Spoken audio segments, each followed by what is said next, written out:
Hello, brothers and sisters. I hope you're having a wonderful and blessed day today. My name is Joelle for those who are new, and in today's video, I'm looking for trouble. Not really, I'm not looking for trouble, but I might get myself in some because that happens when you just speak the truth. When you speak the truth, not everybody's gonna like it. Trouble should never keep you from speaking the truth. I literally call this channel Righteous Rebellion, and who would I be if I didn't stand up to this name? I'm not afraid of the fire. God is going to put things on your heart that He's not going to put on everybody's heart. He's going to shine light on things for you. You're going to see things, and other people will not see things. Other people will see different things. There's one question that I never need to ask. I never need to ask God, why did you do this? Why did you send me here? Why is this? Why is that? I don't need to ask why, because I always know why eventually. When I gave my life back to Christ when I was 30 years old, I went on a journey of finding the perfect church, finding not the perfect church, but the right church, the correct church that I was reading about in the Bible.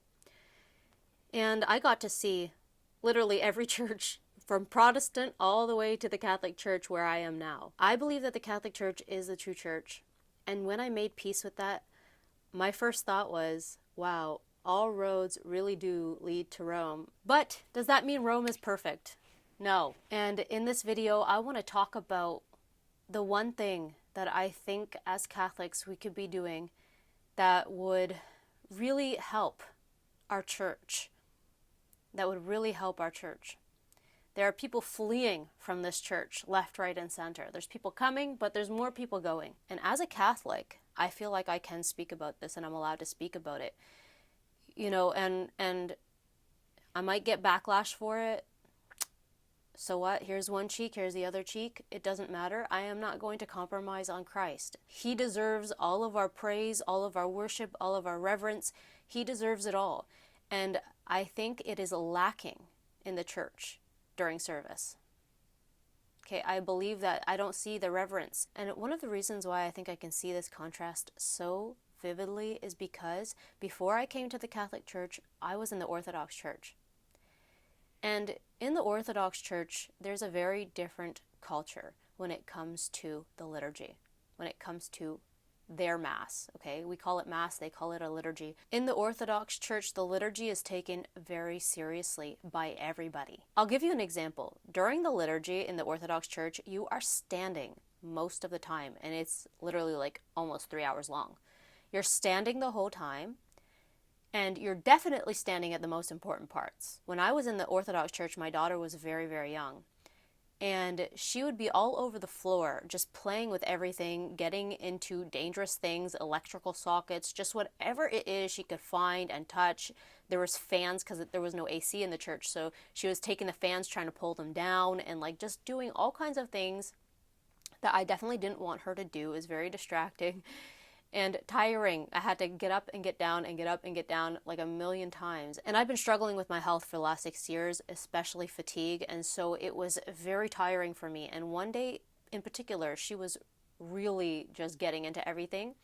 And I decided to sit beside her instead of just up and down, just trying to keep her out of harm's way from playing with these electrical sockets. And so I decided to sit beside her. And this guy looks at me and he says, "Could you stand for the most important part of our liturgy?" And so I stood. My ego was a little bit hurt, but I did realize that what he was saying was true, and so I just left it at that.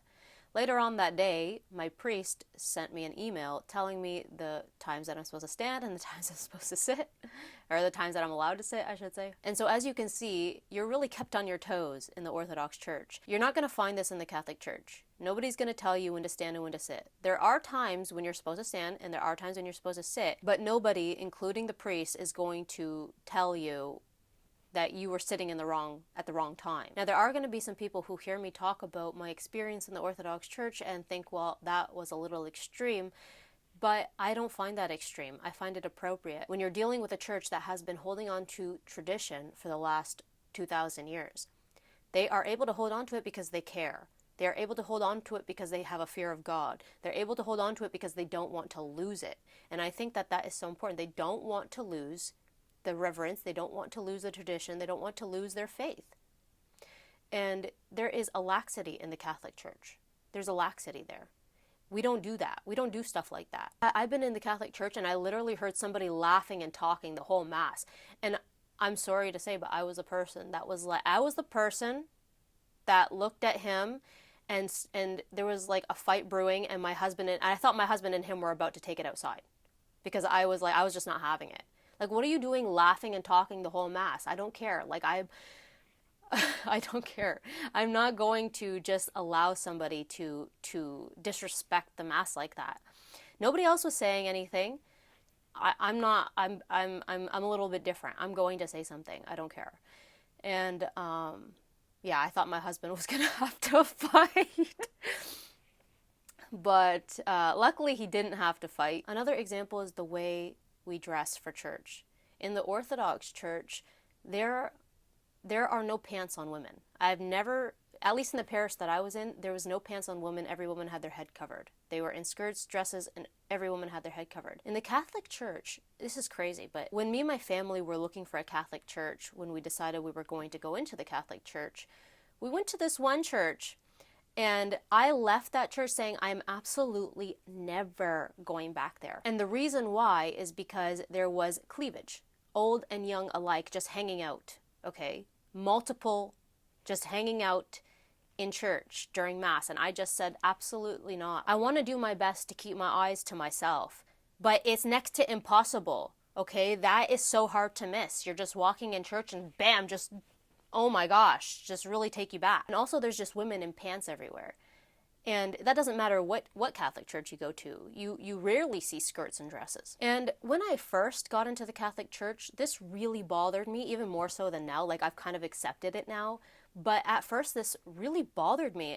Not just the pants thing, but the immodesty. Like, I've seen women in Lululemons, like really tight, back out, cleavage out, just everything. And in the Catholic Church, and I went to the priest, okay, and I had a conversation with him. I was talking to him about all the questions that I had about the Catholic Church, all of the issues that I had. And one of the things I brought up was modesty in the church. And I asked him, how come women are allowed to dress immodestly in church? How come there's not more sermons about it? How come we don't, like, just write an email to let everybody know, like, kind of how we're supposed to dress, something? And he said to me, well, some people are hanging on by a thread and we don't want to offend them. And I thought, my first thought, and I kid you not, my first thought was like, so let's offend God instead? Like, is that what we're doing here? That's what we should be doing here? That was my first thought then. Now, like, I do have a more gracious thought pattern when it comes to that, in the sense that I'm like, okay, yeah, like, at least they're there, that's great. But come on, like, we can do better than this. I want to do better than this. Like, at least cover up. Just put on a cardigan. Wear what you got to put on. Like, nobody needs to see that. And this is the problem when there is a laxity in the church, is that now that I've been there for a year and I've just gotten used to seeing all of this, it's just become something that I'm used to. I find it normal now when I see women wearing pants. I find it normal now. But when I really think about it and I ponder it, I'm like, that's not what we should be doing. I find it normal because it's been normalized in the church. But you know, this creates such a laxity and such a lack of reverence for our Mass. Like, if we just take a page from the Orthodox Church and just say, you know, we need to bring back reverence for our Mass, for the Eucharist.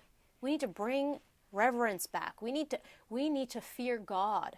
We need to fear Him. There's like a lack of fear. And I'm just saying what it looks like. I can't speak for each individual heart. That has nothing to do with me. Each individual person's walk with the Lord is their personal walk. That has nothing to do with me. I'm talking about what we do as a collective, as a team together at church, what we should be doing as a team for God in church and for each other. It helps everybody when you are showing reverence in church. It helps every single person. People probably think I'm crazy in church, because I have taken what I have seen in the Orthodox Church and kind of brought it over. For example, just an example, wherever the priest goes, my feet point towards him. When he's at the end of Mass, when he's at the front of the church and he's walking back, my feet are following him with my head bowed, and everybody's standing forward, I'm turning. I don't care. I just don't care what people think of me. I am bringing reverence to the Mass. I'm bringing reverence. I'm bringing respect to God in His house. I'm bowing all the time. My head is basically looking at my feet for the whole Mass, just bowing my head in absolute reverence. And I am not going to put my head up and hold my head up high like this, like I'm somebody. I'm not anybody. And I just really want to be clear. There are Catholics who take their faith very seriously. And when I see those people, it's like chef's kiss. It's so beautiful. I absolutely love to see it. There are other problems that I see, but I'm not going to go through everything right now. In my view, the Catholic Church is suffering from a laxity in Mass. And I think that spills out to the rest of our lives. I think if we put more effort into the Mass to show more reverence and to fear God, then I think it would help us as Catholics when we go home for the rest of the week. I had a guy tell me, and this is very sad, he said to me that I am the only Catholic he's ever met that has actually taken their faith seriously. He said, you and maybe one other. That is a very, very poor view to have over one of the largest religions in the world. We, as Catholics, have one of the largest religions in the world, so you can imagine how many people he's met that are Catholic, and I and maybe one other are the only ones who take their faith seriously? That is terrible. That's a terrible view to have. But it goes to show, though, that if we take our faith seriously, people see that. People can see us. People are seeing and they're watching. And you know what else he told me? He said that if there's anybody who can change my mind about the Catholic Church, it's you. This should give us motivation and get our wheels spinning. That means that if we took our faith seriously, we could help souls get to heaven. We could be the light and the salt that Jesus says that we are. We can be that to the world, and that is so important. Jesus will leave the 99 to go to get the one. So imagine how much he's celebrating, the angels are celebrating, when we can just live our faith and everybody can see it, and there are people who are drawn to God because we have a living faith. If we just live our faith, people are watching, people are seeing it. And what are they seeing when they look at us? People know when you're full of crap and when you're not. Excuse my potty language, but this just really gets me going. I don't know about you, but I don't want to see people end up where the demons are going. I don't want to see people go there. And so whatever part that I can do to help, I want to do it. Even my worst enemies, I would not want them to go there. I want to see them in heaven. I want to go to heaven one day and see them there and hug them and embrace them and say, glory to God. I'm going to wrap up by saying this. I'm not judging any individual heart.